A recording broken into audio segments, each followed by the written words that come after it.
வணக்கம் ஃப்ரெண்ட்ஸ், இன்றைக்கி சிம்பிளாக டேஸ்டியாக பாஸ்தா எப்படி செய்கிறதுன்னு பார்க்க போகிறோம்.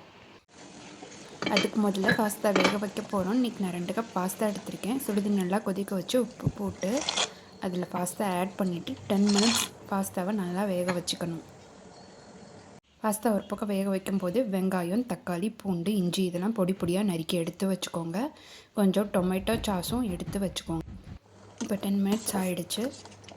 இப்போ பாஸ்தா வெந்துருச்சான்னு செக் பண்ணிக்கோங்க. பாஸ்தா ஒன்று எடுத்து அதை கொஞ்சம் அழுத்தி பார்த்துக்கோங்க. பாஸ்தா நல்லா வெந்துருச்சு. இப்போ இந்த பாஸ்தாவை வடித்து எடுத்து வச்சுக்கோங்க. ஒரு கடாயில் எண்ணெய் ஊற்றி பூண்டு, இஞ்சி, வெங்காயம், டொமேட்டோ ஆட் பண்ணிவிட்டு நல்லா வதக்கிக்கோங்க.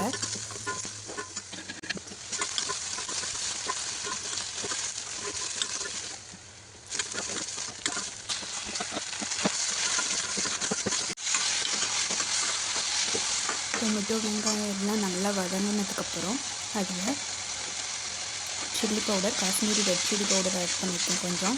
அதுக்கப்புறம் உங்கள் காரத்துக்கு ஏற்ற மாதிரி ஆட் பண்ணிக்கோங்க. அதுக்கப்புறம் அந்த டொமேட்டோ கெச்சப் இந்த சாஸையும் ஆட் பண்ணிவிட்டு நல்லா மிக்ஸ் பண்ணி விட்டுக்கோங்க.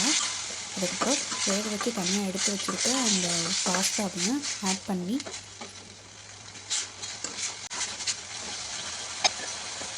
தேவையான உப்பு ஆட் பண்ணிக்கோங்க. பாஸ்தாவை ஆட் பண்ணி நல்லா மிக்ஸ் பண்ணி விட்டுக்கோங்க.